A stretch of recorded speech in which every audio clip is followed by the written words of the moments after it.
Okay, let's start our next set of problems and output finding questions, right?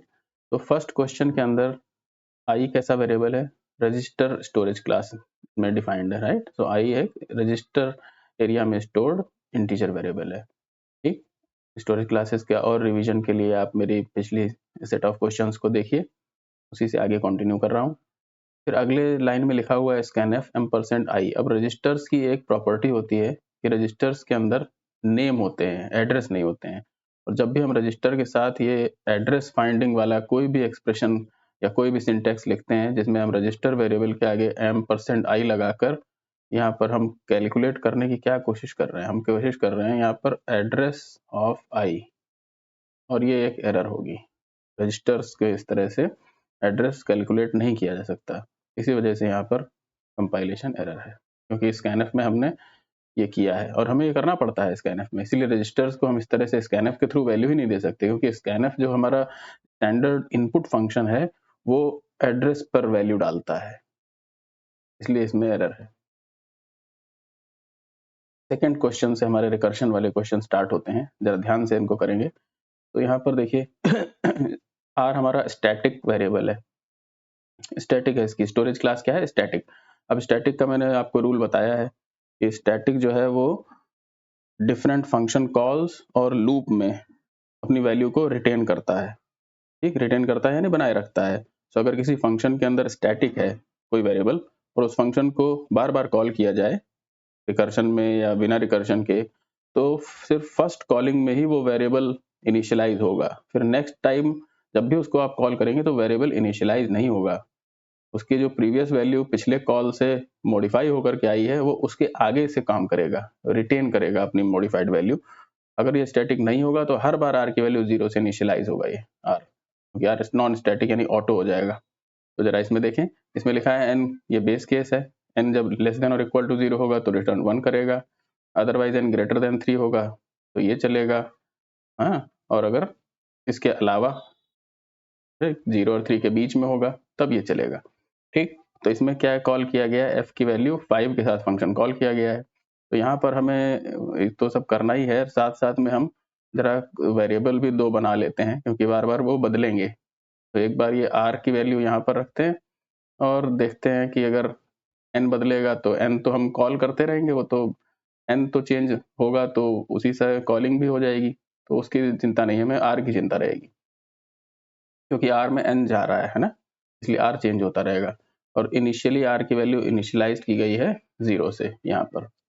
तो अब हमारे पास function call किससे हुआ है? f5। तो यहाँ पर अब लिखते हैं, फंक्शन को कॉल करते हैं f5 के साथ। 5 कैसी वैल्यू है, कौन सी कंडीशन इस पर फिट बैठ रही है? तो वो बेस केस तो चलेगा नहीं, क्योंकि 5 ना तो 0 है ना ही नेगेटिव है।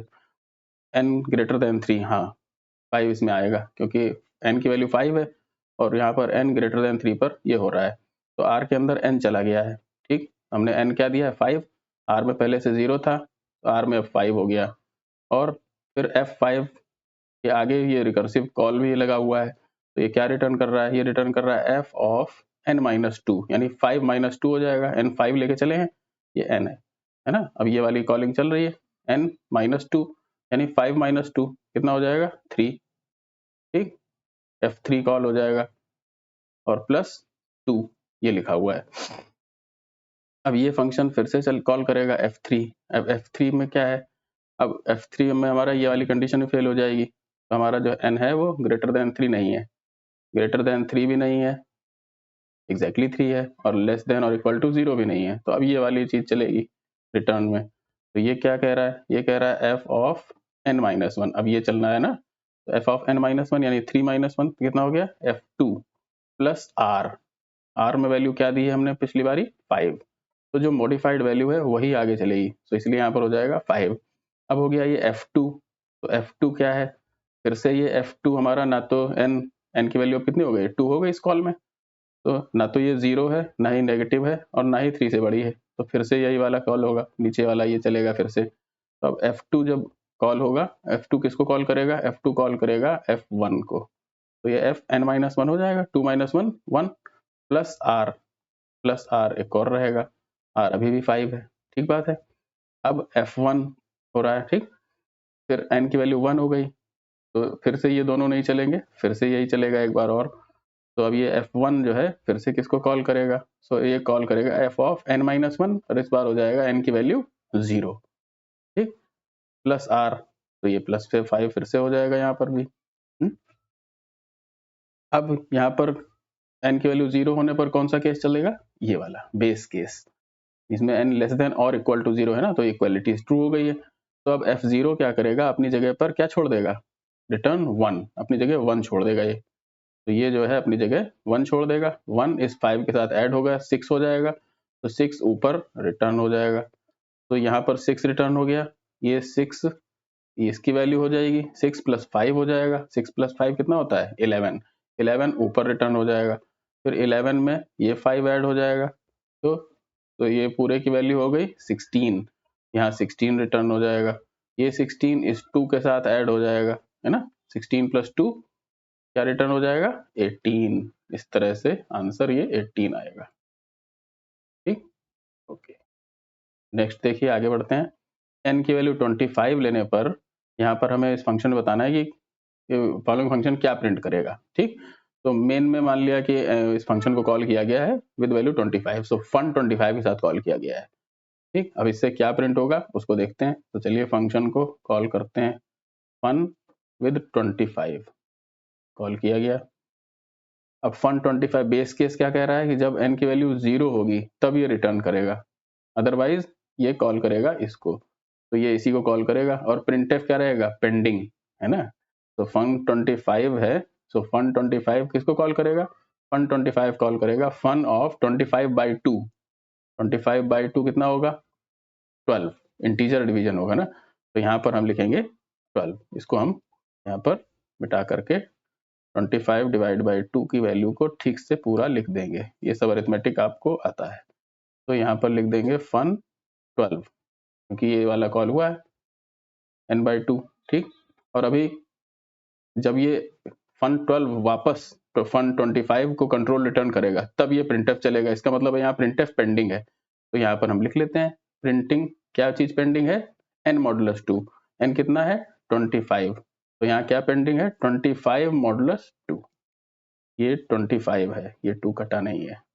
ये लिखते समय हो गया है, जल्दी से ठीक कर देते हैं, तो यहाँ ये n-2 है, ठीक, n-2 मतलब 25/2, अभी ये प्रिंट होना बाकी है, %d हमने नहीं लिखा है यहाँ पर, तो ये अभी पेंडिंग है।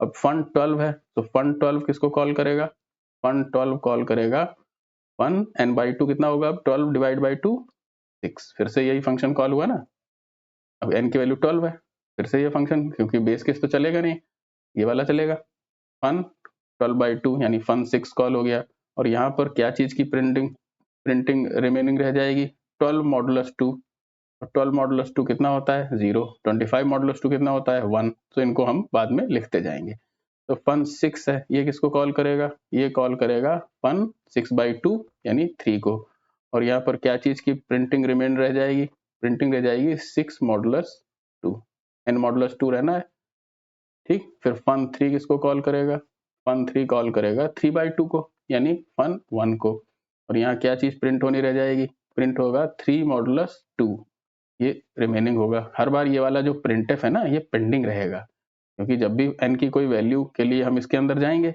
बेस केस नहीं चलेगा, ये चलेगा, ये चलेगा तो फंक्शन कॉल हो जाएगा, लेकिन अभी ये प्रिंटफ होना बाकी है इसके नीचे, इस पूरे फंक्शन की फंक्शनिंग तभी कंप्लीट होगी जब इसके सारे सेंटेंसेस चल जाएंगे ना, तो ये जब फन n/2 वापस कंट्रोल को वापस करेगा तब इसके नीचे की लाइन रन होगी और वो उसमें ये -2 है, तो इसीलिए मैं पेंडिंग को यहाँ पर नोट डाउन कर रहा हूँ, फिर फन 1 के साथ पूरा का पूरा फंक्शन कॉल होगा, अब n की वैल्यू 1 है, ठीक, n की वैल्यू 1 है, तो फिर से ये 0 वाला तो नहीं चलेगा, ये किसको कॉल करेगा फन n/2 को, ये कॉल करेगा फन n/2 कितना होगा फन 0, यहाँ 0 लिखा हुआ है, ठीक, अगर ये स्क्रीन पे ना दिखे तो आप समझ लीजिएगा यहाँ 0 है, तो ये है फन 0 को कॉल किया, और पेंडिंग क्या रह जाएगा प्रिंटिंग ऑफ 1/2, ठीक, और जैसे ही फन ये 2 है कटा नहीं है, अब फन 0 जब कॉल हो जाएगा तो फन 0 क्या करेगा रिटर्न कर जाएगा, जैसे ये लिखा है कि बेस केस है n की वैल्यू जब 0 हो गई तो रिटर्न करेगा, किसको रिटर्न करेगा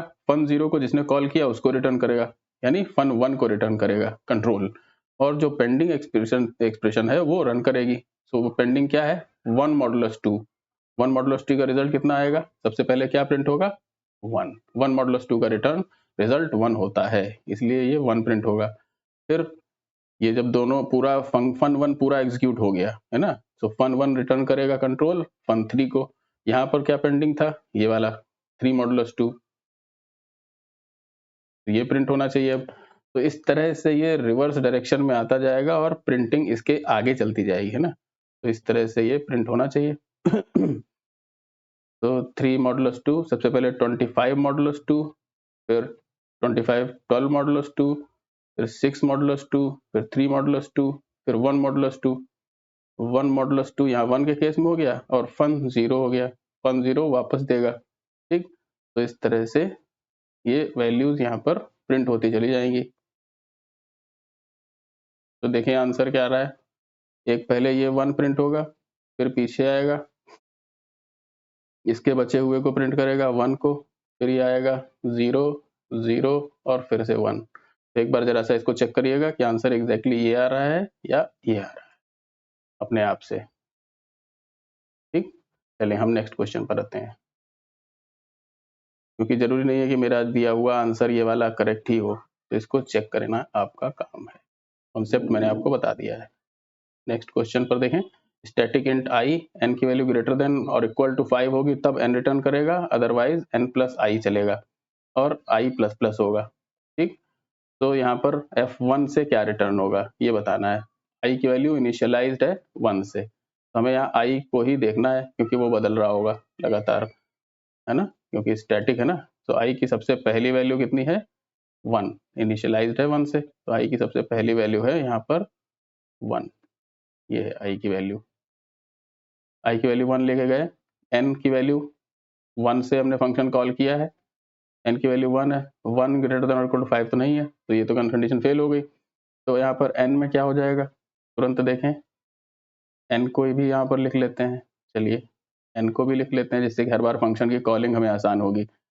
तो पहले सबसे पहले कॉल हुआ है F1, ठीक। अब F1 चल रहा है, F1 चल रहा है और n कितना हो गया, n हो गया n प्लस आई।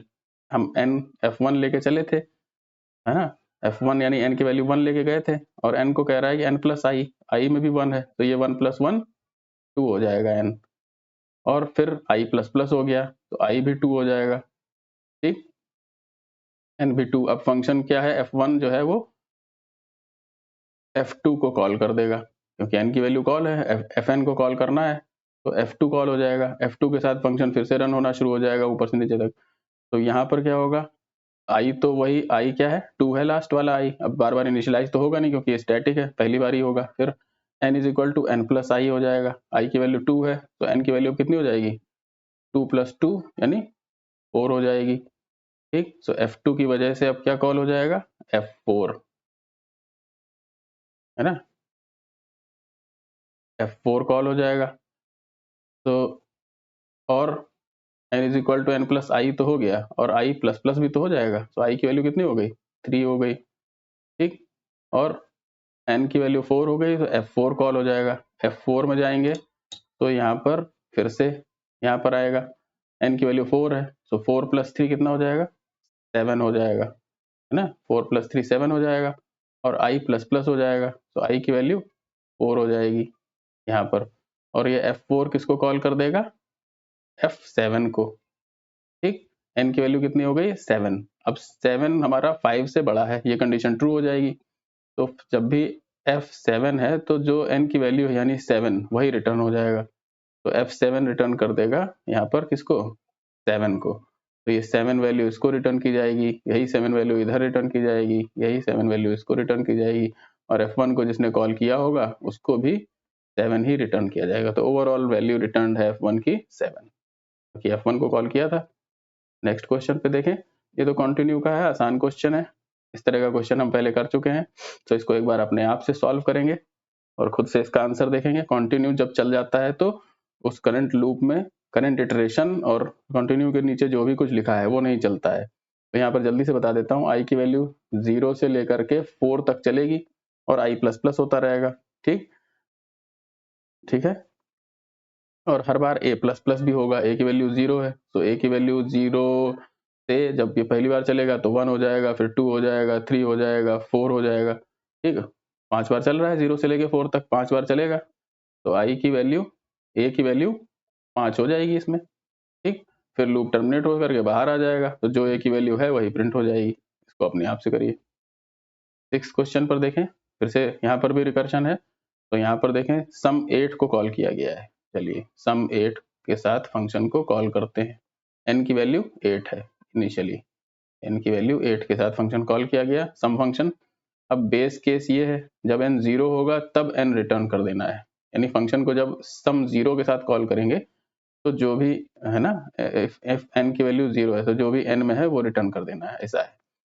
तो अभी देखते हैं क्या होता है। तो सम 8 के साथ कॉल किया, तो ये n 0 तो नहीं है, सम n क्या है 8, तो ये क्या रिटर्न करेगा, ये कॉल करेगा तुरंत n प्लस, n क्या है 8, तो 8 plus sum of n minus 1, यानी 8 माइनस 1 यानी 7। तो ये जो सम है ये फिर से कॉल कर देगा, तो यहाँ क्या हो जाएगा इस बार 7 प्लस सम ऑफ 7 माइनस 1 यानी 6।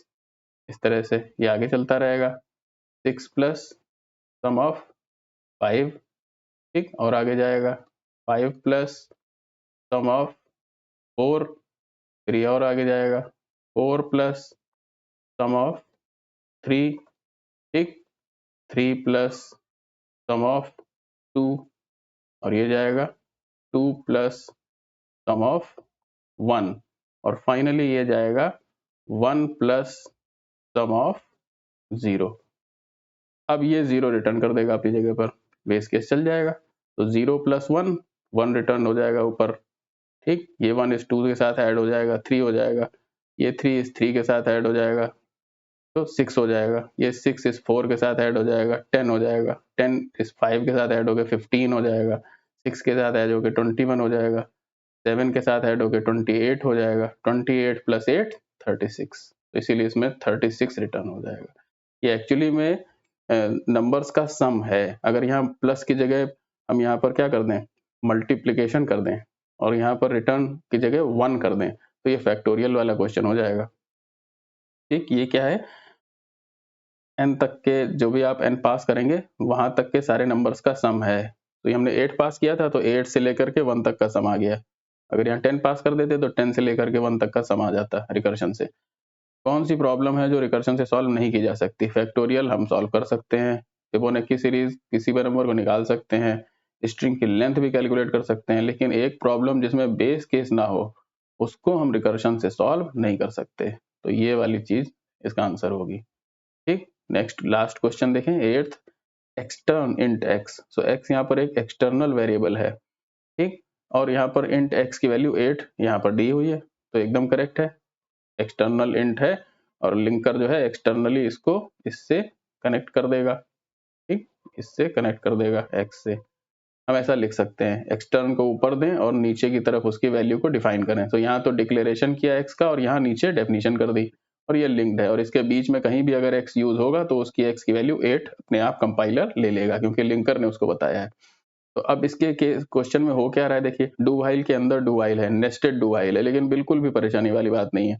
तो पहले वाला डू से, क्योंकि हमें मालूम है कि डू व्हाइल क्या होता है, कम से कम एक बार जरूर चलता है, जब तक कि कंडीशन तक हम पहुंचेंगे और कंडीशन फेल होगी तब तक एक बार बॉडी चल चुकी होगी। तो पहले वाले डू के अंदर गए, वहां दूसरा डू उसकी बॉडी में है और उसके अंदर है प्रिंटफ। अब यहाँ पर स्पेशल चीज सिर्फ ये है, सिर्फ ये है, और इसमें यहाँ पर ये परसेंट ओ लिखा हुआ है। ओ किस लिए होता है? ऑक्टल नंबर के लिए।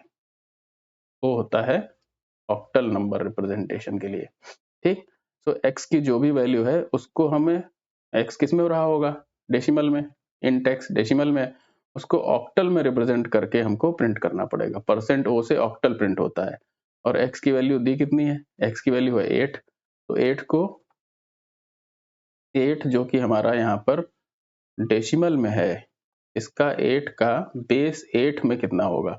तो 8 को अगर डेसिमल से ऑक्टल में कन्वर्ट करना है तो इसको हमें डिवाइड करना पड़ता है, ठीक, 8 से। 8 को 8, अब यहाँ दिया ही नंबर 8 है, तो बेस 8 में कन्वर्ट करने के लिए हर एक नंबर को 8 से डिवाइड करना पड़ता है। यहाँ पर 8 को डिवाइड 8 दिया हुआ है तो उसको कन्वर्ट करना है, तो यहाँ क्या होगा, 8 1 जा 8, रिमाइंडर कितना बचेगा 0। ठीक, फिर 8 से एक और बार देंगे, डिवाइड करेंगे इसको, 8 0 ज़ा 0, रिमाइंडर कितना बचा 1। अब इन दोनों रिमाइंडर्स को लिख देंगे, तो सबसे पहले इस लिखेंगे 0, फिर लिखेंगे इसके बगल में 1, तो आंसर हो गया 1 0। इसलिए इसका आंसर 10 आएगा। ये 10 नहीं है, ये 1 0 है। अगर आप 1 0 को हम देखें कि 1 0 हमारा जो है ऑक्टल में है, तो अगर हमें 1 0 जो आया है 8 को ऑक्टल में क्या लिखा जाएगा, यहाँ क्वेश्चन मार्क होना चाहिए, ठीक है ना, वो हमें निकालना है। तो अगर हमें ये जो 1 0 दिया है ये अगर ऑक्टल में हो और इससे हमें बोले कोई कि इसको डेसिमल में कन्वर्ट करिए, तो क्या करना होगा, यहाँ करना होगा 0 इंटू 8 की पावर 0 प्लस 1 इंटू 8 की पावर 1, कितना आएगा 8 आ जाएगा, डेसिमल में कन्वर्ट हो गया। ये रिवर्स है इसका, जब हम डेसिमल से किसी बेस में कन्वर्ट करते हैं, बेस 10 से किसी बेस में कन्वर्ट करते हैं, तो नंबर को इस बेस से डिवाइड करके रिमाइंडर्स कलेक्ट करते हैं, और जब किसी भी बेस से बेस 10 में कन्वर्ट करते हैं तो हम उसके डिजिट्स में उस बेस की पावर से मल्टीप्लाई करते हुए चलते हैं। ठीक, यही इसका रूल है। सो इस वजह से इस प्रिंटफ की वजह से 1 0 प्रिंट हो जाएगा। फिर जब ये व्हाइल पे जाएगा, माइनस लॉजिकल नॉट ऑफ -2 लिखा है, इसका रिजल्ट कितना होता है -2 है, नॉन जीरो वैल्यू है। लॉजिकल नॉट लगाएंगे तो 0 हो जाएगी, व्हाइल फेल हो जाएगा, तो अंदर वाला डू व्हाइल फेल हो गया, बाहर वाले में व्हाइल के अंदर पहले से 0 लिखा है वो भी फेल हो जाएगा, कंप्लीट हो जाएगा। Thank you.